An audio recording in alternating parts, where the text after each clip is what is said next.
എടാ ഒരു 10-30 വയസ്സൊക്കെ ആകുമ്പോൾ ഒരു കുടുംബം, ഒരു ബിസിനസ്, ഒരു ജോലി, അങ്ങനെ ഒറ്റ ഡയറക്ഷനിൽ പോകാൻ തുടങ്ങും. പക്ഷേ ഒരു 25 വയസ്സിനൊക്കെ മുമ്പ് ലോകം ഇങ്ങനെ വിശാലമായിട്ട് മുന്നിൽ തുറന്നു കിടക്കും. അത് നീ എക്സ്പ്ലോർ ചെയ്യുന്നില്ലെങ്കിൽ you are wasting your age.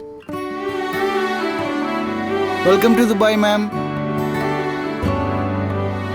Girl ഫ്രണ്ടുമായിട്ട് സംസാരിക്കണം.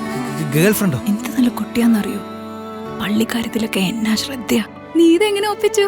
Anti skin, anti face, anti പാടിയ. പപ്പയും മക്കളും കാശ് ചെലവാക്കാനുള്ള വഴി മാത്രം ആലോചിച്ചാൽ മതി. വാങ്ങിയാലോടാ. സമ്പാദിക്കാനുള്ള വഴി ഒന്നും ആലോചിക്കണ്ട. ഇനി എന്ത് സമ്പാദിക്കാനാണ്? I am the wealthiest man in the world. പുലരിപ്പു മെല്ലെ മെല്ലെ ഇതളിട്ടു മേലെ മേലെ മനമേതോ പാടും കിളിയായി ഒരുമിച്ച് തെന്നൽ തേരിൽ മണലോരം നീളെ പാറാം കിനാവിന്നറുതേന്നുണയാ. നീ UK പോണം, MBA പഠിക്കണം. നിന്റെ തലക്കോല ഓളുണ്ടോ? ചായ കുടിക്കും. ഒന്ന് ഉപദേശിച്ചൂടെ? നടക്കൂല ഫിലിപ്പങ്ങളെ, ജീവിതത്തിൽ അത് നടക്കൂല. ഒരു 2 നാൾ ടൈം കൊടുங்க. നീ സമ്മതിക്കാതെ ഞാൻ ഇവിടുന്ന് പോകുന്ന പ്രശ്നമില്ല. ആശമുകിൽ